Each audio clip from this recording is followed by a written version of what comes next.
Hi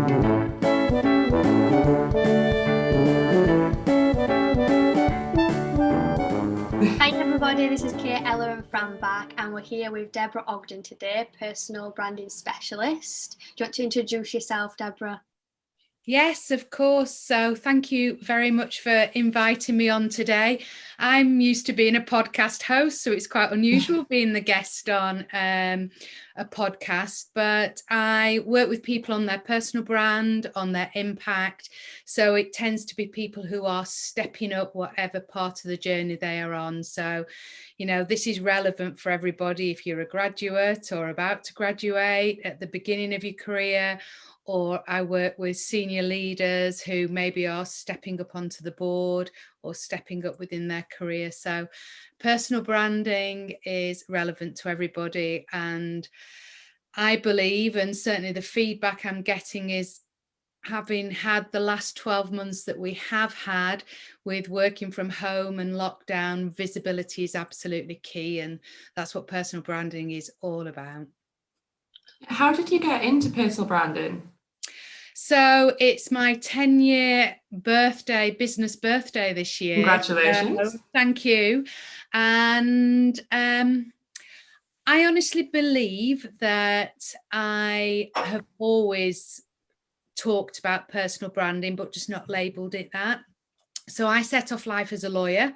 I trained as a lawyer and decided quite early on that I discovered a love. I did a law degree and did my Law Society finals and started working at a law practice, and then started working for a management consultant.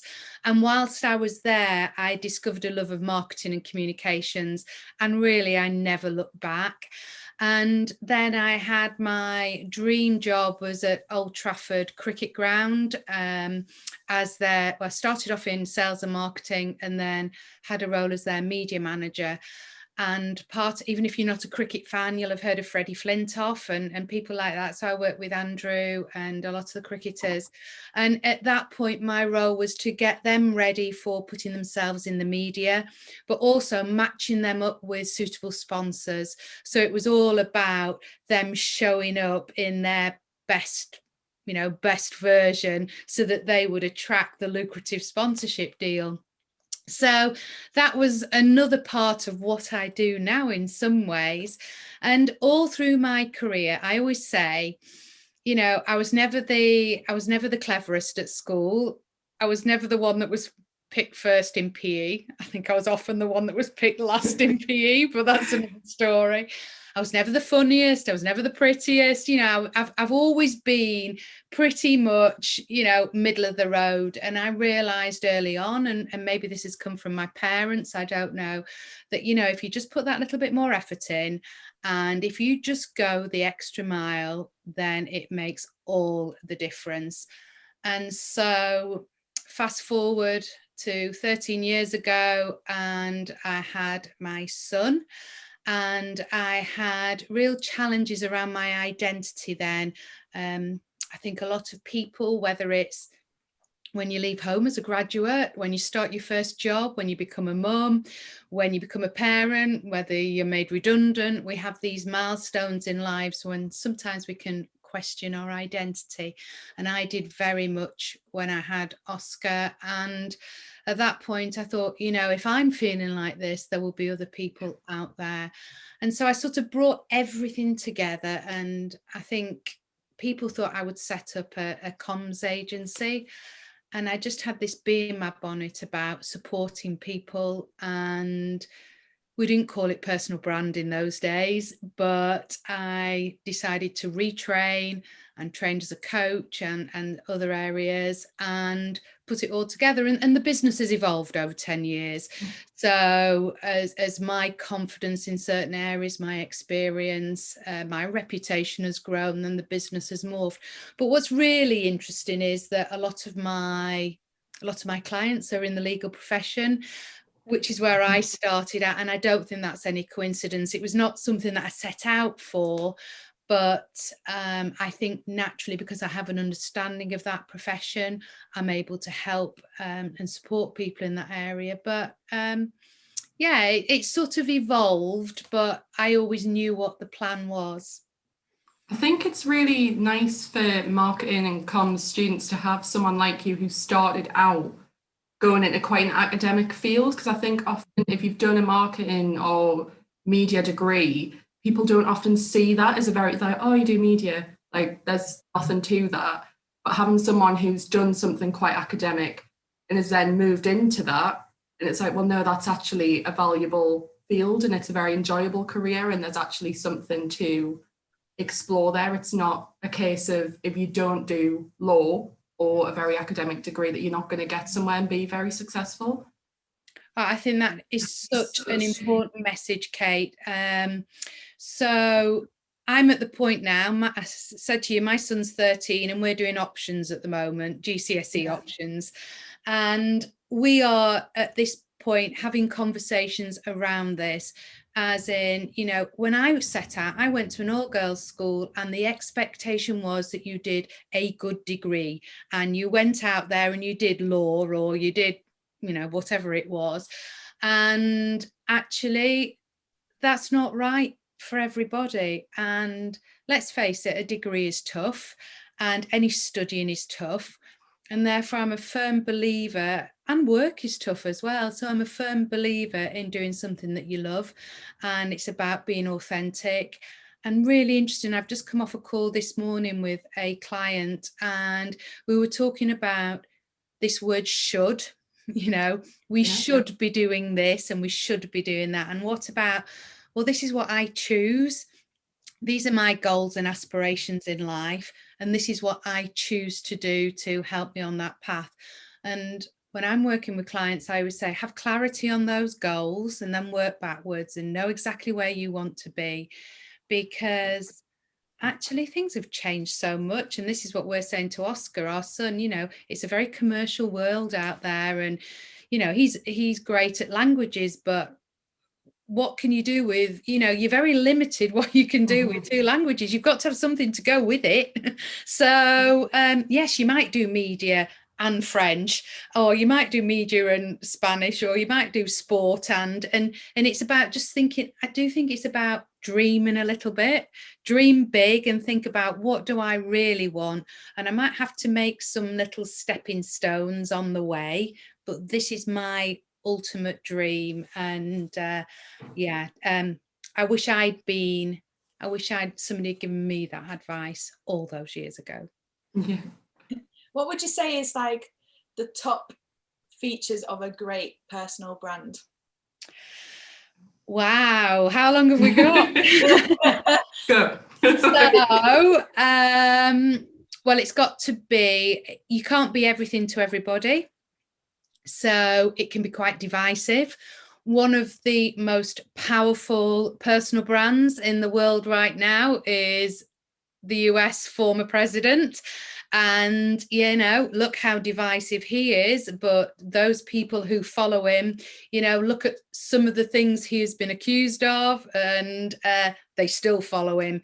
So if you have a brand that people, so it's really important to have a brand that people can identify what they are buying into. So first of all, I love the quote from Jeff Bezos of Amazon. He says your personal brand is what people say about you when you're not in the room. So what do people say about you? And it's about, you know, in any marketing, you'll know this, that it's all about the experience. So what's it like to be in Fran's world, in Ella's world, in Kate's world? What's the experience? So I need to be able to identify what that is so that I can buy into it. So it's having that true clarity of what you stand for and not being frightened of communicating that and having those boundaries. I think so often we try and be people pleasers and try and be everything to everybody. I do think you have to be able to flex your brand, certainly in a work environment, but you have to be very clear on what your values are, because sometimes it's better to say no and walk away. So for me, don't be vanilla, you know, stand for something. And the other key thing is absolutely be authentic, be yourself. We all spot a fake, and you know, we all scroll through Instagram and look at these fabulous feeds and these beautiful men and women and lifestyles, and how often are you switched off from that because it can actually, you're not engaging with it. But if you see something that you can relate to and engage with, then people will buy into you, and that's how you get people that will be your supporters for life. You know, I don't market myself as much. Most of my work comes from recommendation and referral, because I talk to it's knowing your audience and sharing the right content with them. In terms of your podcast and blogs, because I was looking on your website, is that something that you enjoy doing, or is it part of your personal branding? Well, what I really love doing is, well, start again. I absolutely adore the podcast. The podcast is the best thing I have ever done. I love it. And I love it because I love having conversations with people. And what it allows me to do is share people's stories. And actually, your personal brand is your story. And what it allows me to do is, in the words of the podcast, it allows me to bring personal branding to life. So it's there in all its stories, in its reality, because personal brand can sound a bit processed. People can have a preconception about what it is, but it's actually people's life experiences. So I adore the podcast for that. What it also does, a part of my personal brand, is very much about is the public speaking side and that reputation side. And of course, for the last 12 months, I've not been allowed to do that. So I've been presenting online a lot, and I miss that energy, that sharing stories in that way as well. So in some ways, the podcast, from a personal fulfillment point of view as well, has been very important.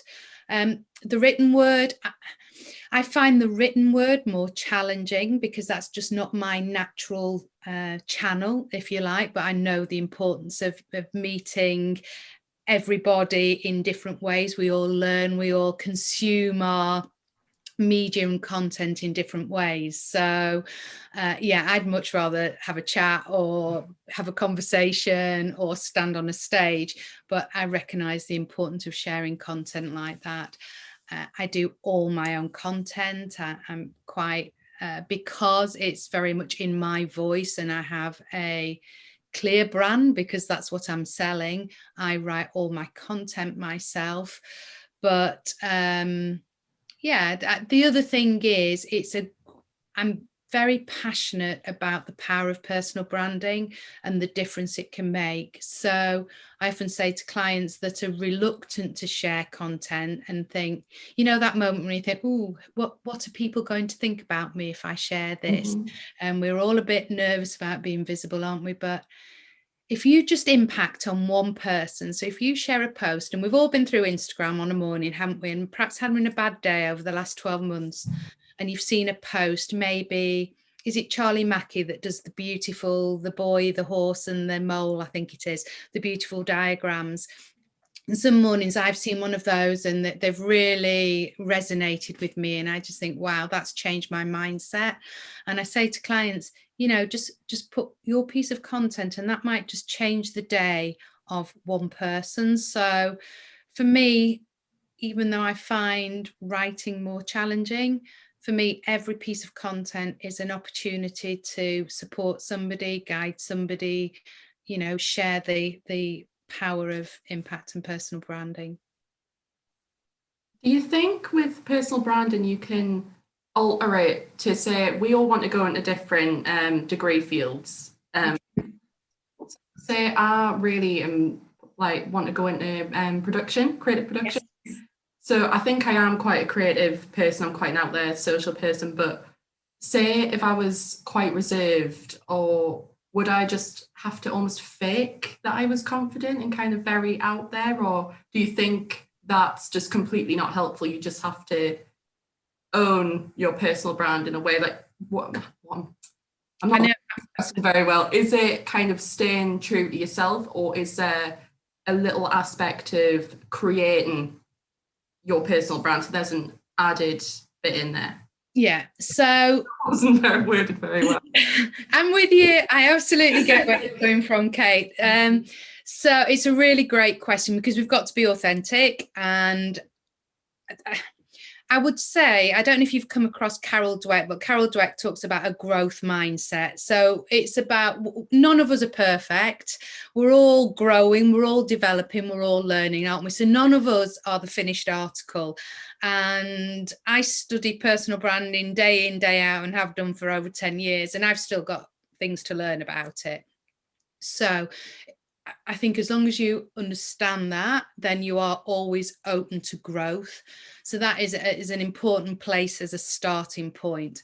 But then from an authenticity point of view, it's about knowing what your values are. And I would never show up in any way than what aligns with my values. So that is absolutely key. But there is nothing to say that there are certain behaviors that you can't learn. So I would say to you, if you wanted to go into production and it was all about meeting people and being able to influence and manage people, and you were somebody who was incredibly introverted and like to work on your own, for example, and that is a real core value, then I would be saying, are you sure you're going to be happy in that role? Really think about what that role is going to bring to you. And if it's going against your values, I would check yourself. But actually, if it is about behaviors, then we can very easily change our behaviors. And I talk about, you can start to do things. So that's about changing your habits. So that's the fake it, not till you make it, but fake it till you become it. That's how I think of. So you can change your behaviors and start to do things a little bit differently. And you do it until you be it. So you might start off running and you think, right, this, for March, my big challenge is I'm going to go out for a run. So I might do, a mile this week, and then I might do 3 miles and whatever. And by September, I might start to think, I don't go out for a run anymore. I'm actually a runner. This has become something I am. So it's about moving from that doing it and faking it, if you like, but practicing it till it becomes part of who we are. And then we embrace that, because I say we're all growing. I think a lot of graduates or people who are about to graduate, we get told that we need to have our own unique selling point, because we all have a degree now, we all have this, we all have that. How I'm struggling to find my unique selling point. How would you suggest a graduate like myself, or nearly a graduate, to find that unique selling point?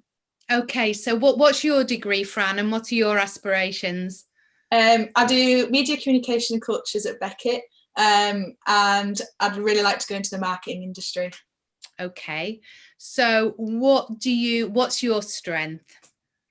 I have really good time management, I'd say. I'm really on board with that, and really good organisational skills, I'd say. Okay, so you need to own your strengths, and we're not great at this. As women, we're not great at this particularly, and it's not just a female thing, but particularly as women, we're not great at this. But as Brits, we're not great at this either. So I spend a lot of time working with clients saying, come on, let's get these strengths written down. And there's a great exercise that, is something very simple. Write down 10 things you're good at, then write down 20 things you're good at, and try and get to 50. And the first 10, you'll probably be okay. Then you get to 50, and then write down 100 things you're good at, 100 strengths, and really own those. But also ask people what you're good at. Get feedback. And this goes a little bit back to your question, Kate, about that, where are your I'm trying to think, what's the word I'm looking for? Where are your hidden, can't think of the word I'm trying to say, but Talents, where are strengths. Pardon? Talents, strengths. No, the opposite actually. So where are the areas that you need to unlock? So I talk about the gold dust, so getting feedback on the areas that you need to be able to say, I'm not great. You know, somebody might say, you know what, Fran, you are a brilliant timekeeper, but just sometimes, you know, you just have to go with the flow sometimes from a creative point of view. I don't know, I'm talking off the top of my head here. And you might not know that because you're so wrapped up in your world of, yeah, this is what I do. So that piece of advice, that piece of feedback can be absolute gold dust for you, because once you have that, you think, oh, wow, if I'm great timekeeper, but just sometimes I realize that that client needs an extra 10 minutes with me and the impact that will have, then I'm going to come an even better marketeer. So it's about knowing what those strengths are and really building on them, but it's knowing about where you're not as good as well, and saying, well, am I going to do something about that, or am I going to delegate that? You know, it's making that decision. But going back to the USP, I think it's important to stand out. It's important to have an authentic personal brand. But the way I would do that is not being frightened of showing up as you. And I can give you a really great example of that, in that when I set out probably not quite at the start, but maybe about 8 years ago, I was doing a lot of work. First started working with solicitors and with some quite big firms. And in those days, I was blonde, a lot blonder. I was blonde, and it was seen very much as soft skills by some professions. And therefore, I felt that to be taken seriously, I needed to have some new photographs done. And I think you had Paul Dodd on here, didn't you? Last week. So Paul does all my branding, and Paul comes from a very similar viewpoint of me around business brand and personal brand, all about your values and what you're about. I digress. I had these photographs taken. I looked like a head teacher on them. Nothing wrong with a head teacher, but that's not who I am. They were very serious. I'm the most smiley person going. And I put these pictures out there, and Paul Dodd took one look at them and said, what are those? You need to get rid of those straight away. Those aren't you. Where's your smile? The one thing I think of when I think of you is your smile. Where's your warmth? Where's your connectivity? So that was a really, really powerful lesson for me. And you know what? If they don't like the authentic Deborah, then I'm not the right person for them. Move on. And yeah, it's taken me a long time to get there. I wish I'd had that confidence when I was a graduate. But if I was talking to a young Deborah now, I'd be saying, own who you are, because it's actually all those idiosyncrasies, it's all those little quirks that people love and buy into. So don't go out looking for a USP. I would say it finds itself. There was one thing you said you did a session for Shoo a few weeks back, and you said there's no traffic on the extra mile. And I just wondered, obviously you've kind of touched on it, but how much that helped you get to where you are, and in terms of personal branding, how important that is? Yeah, so there are different levels. So I believe we start off right at you see, I can look over at my notice board over there, and I have a picture of this to remind me. So you start off at a young age, and we're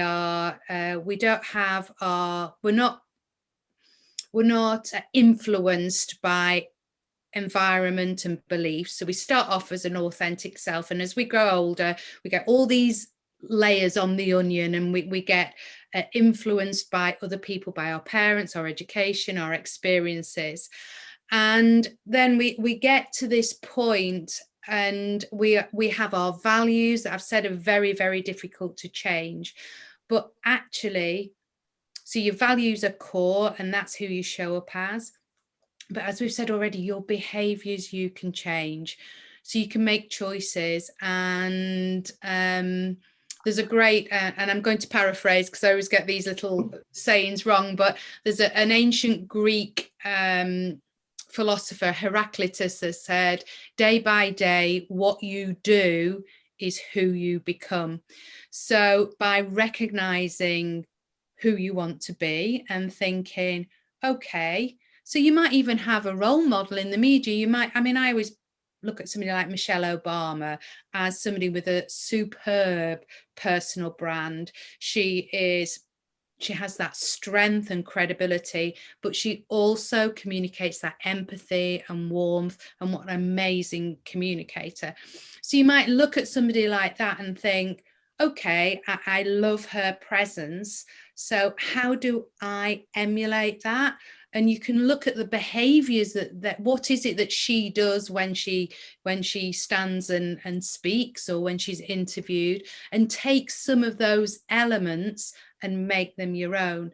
And for me, that phrase about there are no traffic jams on the extra mile, I think I said to you all as well, 10% of you will take action today as a result of this. So, when I think of the webinars, even the webinars I've sat through over the last 12 months, but when I think about the training I've had over the years, and the things that I've taken action on, and the things that I've sat there and listened and then filed it in a drawer, if you take the action, then it puts you in the top 10% already. And it's such a small percentage of the population that go that extra mile, that remember your name, that say thank you, and it's little things like Paul Dodd. So I did a podcast also with Paul a couple of weeks ago, and it was quite an emotional experience. We were talking about his